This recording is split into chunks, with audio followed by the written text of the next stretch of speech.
Alors, je suis Caroline Fortin, je suis la présidente et coordonnatrice provinciale du mouvement Retrouvailles. Alors, le titre de la conférence, c'est « Les retrouvailles et l'adoption, des réponses à nos questions ». En fait, ce que je vais faire, c'est que je vais tenter de présenter en 1 heure environ qu'est-ce que le mouvement Retrouvailles, quelles sont les démarches à effectuer pour les gens qui sont en quête de leurs origines ou pour le parent biologique.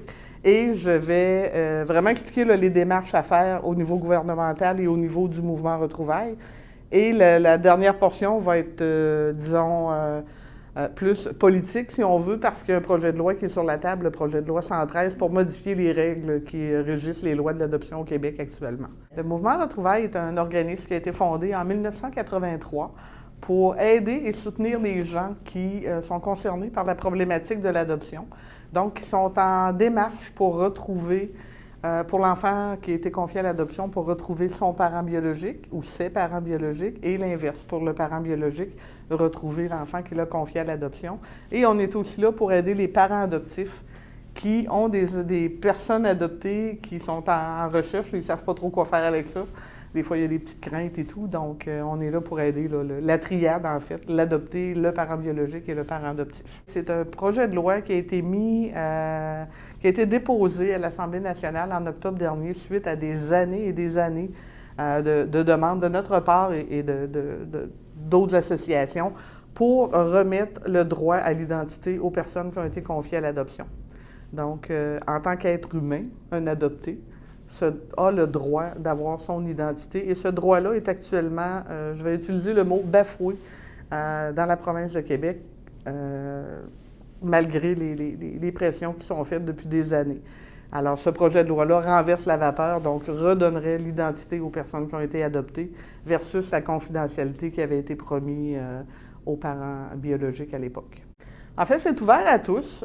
C'est sûr que les gens probablement qui voudront venir seront plus des personnes qui ont été confiées à l'adoption, des parents biologiques qui sont à la recherche de leur enfant confié à l'adoption, ou encore des parents adoptifs, ou tout membre de la famille qui peut être concerné. Souvent, on apprend en vieillissant que notre mère, par exemple, a eu un enfant qu'elle a dû confier à l'adoption dans les années 1960.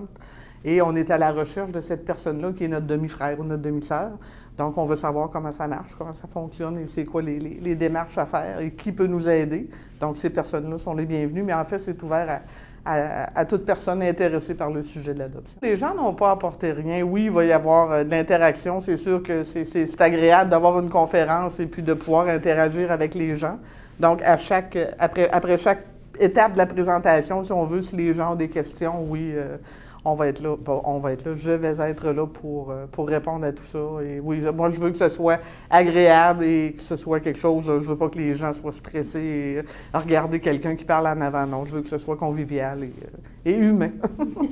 Bien, en fait, comme toute autre biblioconférence, les gens doivent soit s'inscrire à la bibliothèque ou sur le site Internet pour les biblioconférences. Alors, c'est le mardi soir, 11 avril à 18h30 à la bibliothèque. J'invite toute la population de Sainte-Marie des alentours qui sont intéressés par le sujet à venir me rencontrer. Ça va me faire plaisir d'échanger avec eux.